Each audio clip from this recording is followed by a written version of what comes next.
Demolition as wind and engulf.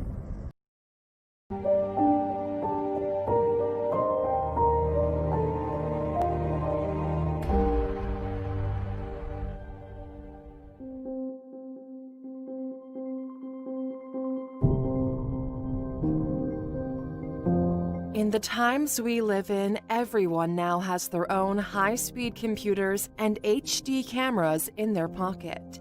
This has changed our world in some pretty unforeseen ways, one of which is that now everyone can become a documentary filmmaker or a news crew if they get out their phone at the right place at the right time. Today, we'll explore some examples of perfectly timed footage that put the viewer right into the action. These point-of-view shots are the kind you have to see to believe.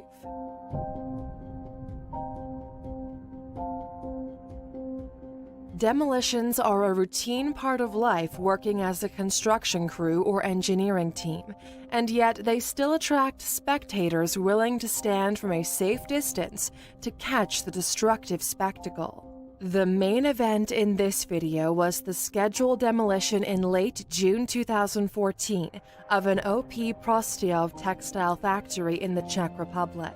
As onlookers react to the amazing symmetry of the building's collapse, a chunk of rock the size of a large grapefruit hurtles out from the dust of debris.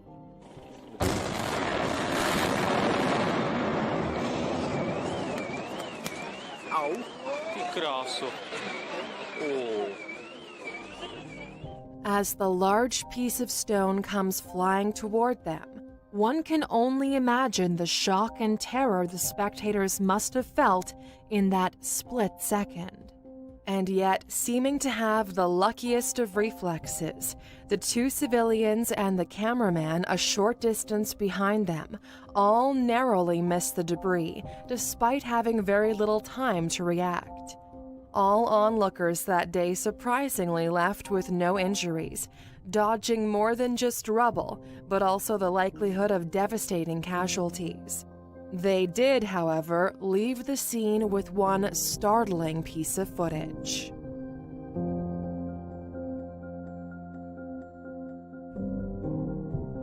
If you grew up in the American Midwest, one of the most terrifying sounds you'll ever hear is a tornado siren.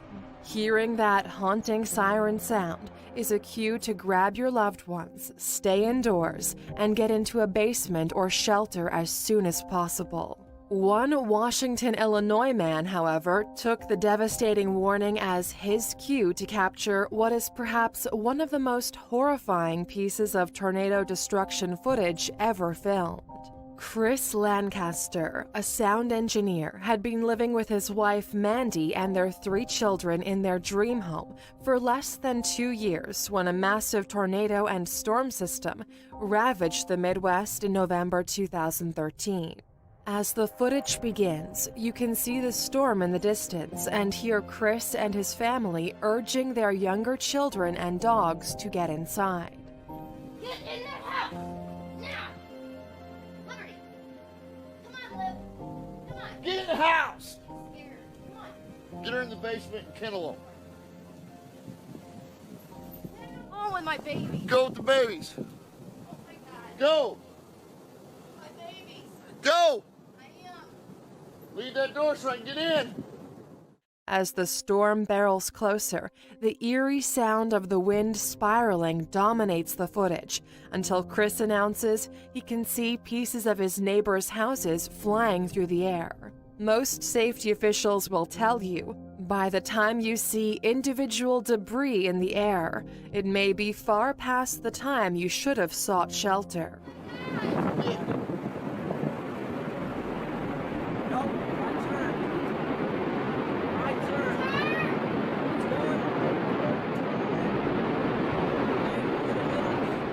Mesmerized by the massive storm heading for his home and family, Chris backs into his screened-in porch just in time for the life-threatening wind and debris to surge through the yard.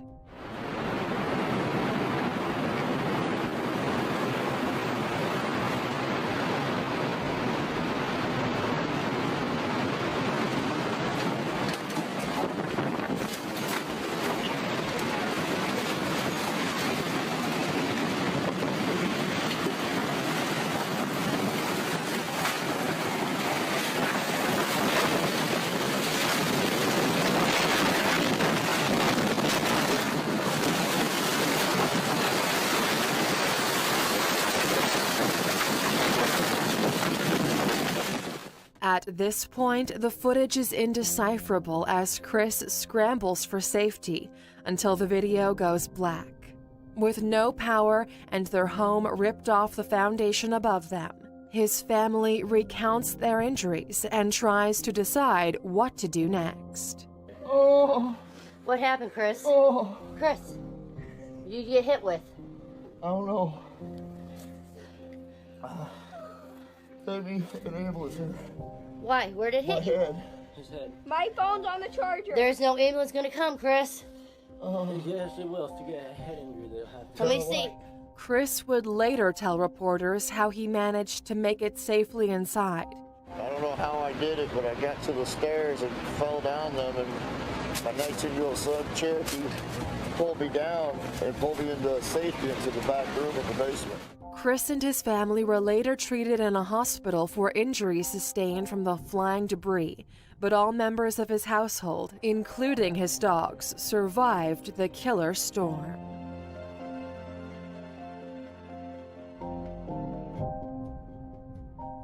In this police footage, the night starts with the arrest of a woman for a stolen vehicle and ends with the arrest of a woman for a stolen vehicle. On March 30th, 2018, police arrest Angie Frost at a village inn in Tulsa after she's found in possession of a stolen vehicle. The handcuffed woman is quick to provide a story to officers that she had borrowed the car from a friend and was unaware it was stolen. Asked him to borrow his car, apparently, so... Well, because I had to move some stuff, and I didn't want... He's annoying. I didn't want... M19 to 136, y'all get out there. Please. Can I work with you? Officers place Frost in the front passenger seat of the cruiser while they search the stolen vehicle. As officers deliberate the details of her story, Frost moves her cuffed hands in front of her and jumps over the center console into the driver's seat, locking the doors before speeding off. What is she doing? Trying to steal your car. Stop! David 136, suspect just stole my vehicle. Officers waste no time in pursuing her, but the high-speed chase eventually comes to an abrupt end as she crashes into a parked car at the Studio 6 motel.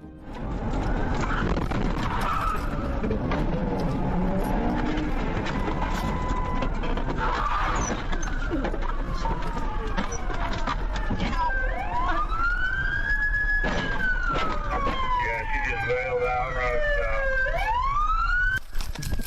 stop. Where'd she go? Is that her right there? There she is.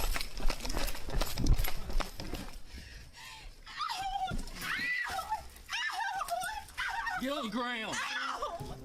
As the woman is placed under arrest a second time, she starts to plead with officers, proclaiming that she told them she didn't steal that car. The officer who apprehended her replied, You stole a police car in front of 3 police officers. Frost ended up pleading guilty to not only the theft of the car she was found in, but the police cruiser as well. Busy night for a kleptomaniac.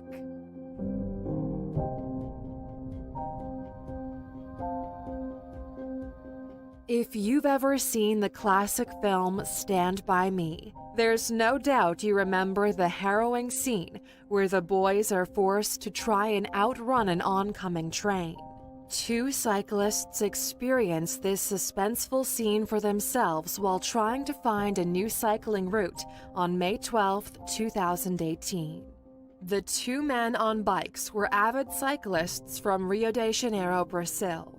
They needed to find a new route in Floriano Barra Mansa that didn't cause them to cross over a major highway. The new path they tried to create turned out to be just as dangerous, if not more so, than crossing the busy road would have been. Felipe, se o trem aparecer, a gente morre, tá ligado, né? Vai pedalando, velho. Voado.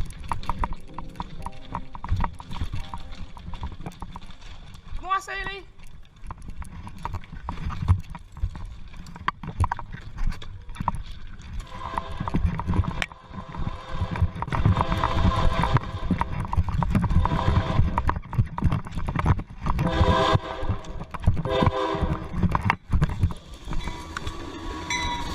Minha bike.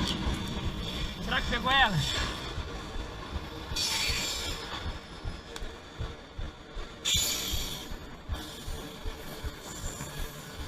Pegou a bike?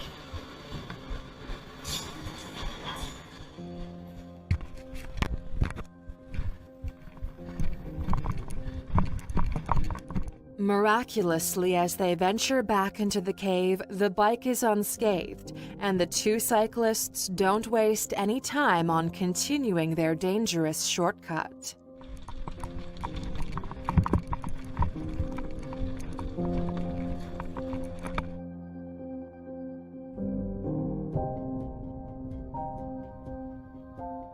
Most Christians are familiar with the scripture in Psalms 23, verse 4, that reads, "Though I walk through the valley of the shadow of death, I fear no evil," as it's found in the famous passage of prayer. Most devout followers recite this prayer when they're in the midst of extreme crisis. A couple in California found themselves in such an extreme crisis as to turn a place named Paradise into something that might look like the Valley of Death from the passage. And as if it couldn't get more biblical than that, the entire road ahead of them was engulfed in hellish flames. In November 2018, thousands of families were forced to evacuate from a blazing forest fire known as the Camp Fire, as it devastated more than 31 square miles and burned the town of Paradise to the ground. The fire began on November 8th due to an electrical malfunction with Pacific Gas and electric equipment, and quickly became an out-of-control blaze that resulted in 85 civilian fatalities, making it the deadliest wildfire in California's history.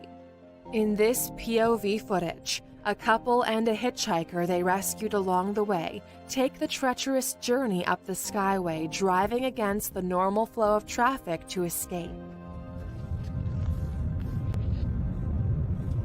That sucks. People are trying to go somewhere else.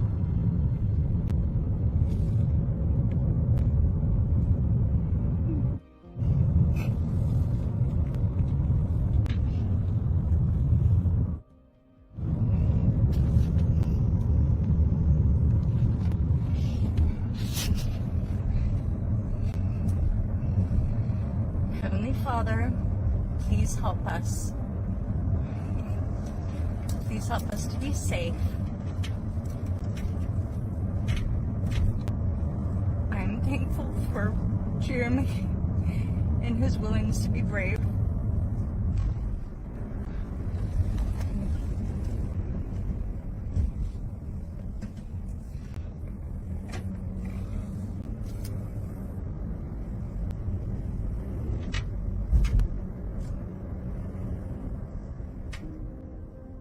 Just as it looks like they'll never make it out, the sky clears to a reassuring blue and helicopters fighting the blaze can be seen up ahead.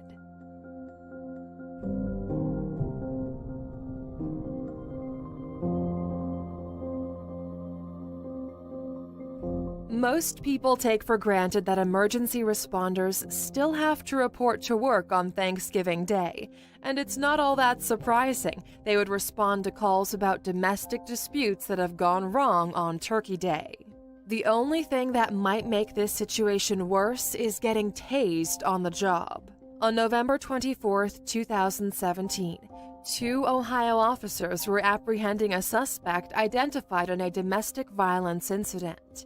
The suspect, Chris McClinton, was smoking in the car with his girlfriend when officers approached the vehicle. After several attempts to get the man to show his ID, officers then tried to remove Chris from the car. Stop! He didn't do anything wrong, bruh! Stop! Get out of the car now! Get out of the car! You're under arrest.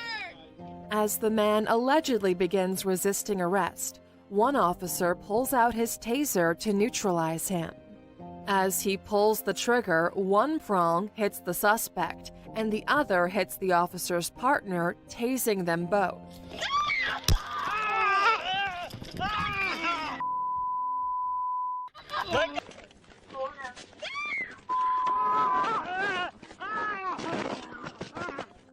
Over the shouts of the very distraught girlfriend, the tased officer can be heard saying, Let go! Let go! Let go! You got me! The other officer can later be heard sheepishly saying, Sorry, Nick. as if it were just another day on the job. The tased officer was later treated for a head injury at the Ohio hospital, and the man they apprehended was taken into custody.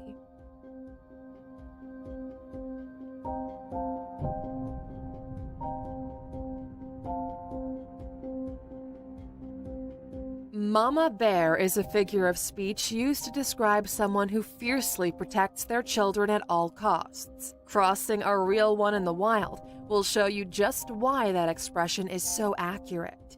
While walking a trail in Katmai National Park, Alaska, a hiker encounters a large mother bear and her 2 cubs.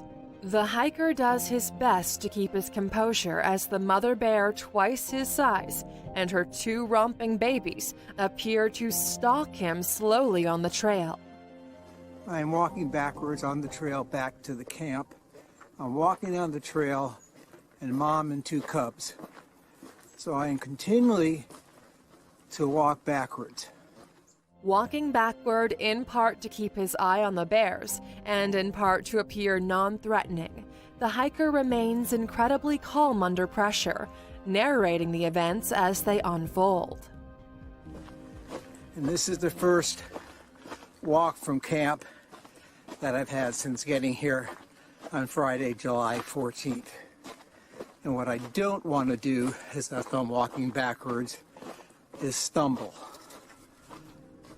The narrow trail leaves little room for the hiker to evade the family of bears, with trees and dense forest on either side of him. The matter of minutes it takes for him to record this encounter feel like hours, as every move made by the bears is carefully calculated. Oh, come on, guys, give me a break.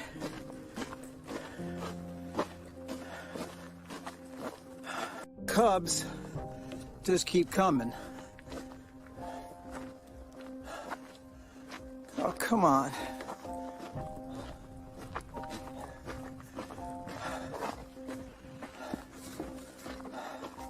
All right, that was a stumble. I'm hoping they go off the trail at some point, or somebody else comes along from camp .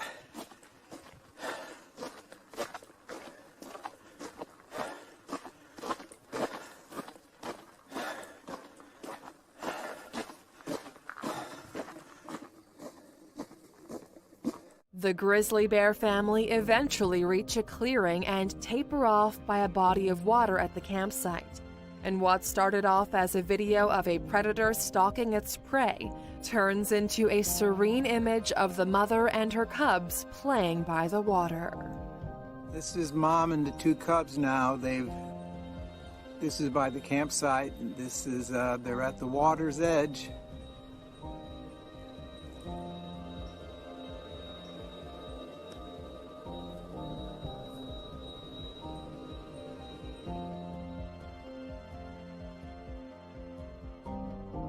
Which of these point of view videos do you think is most shocking?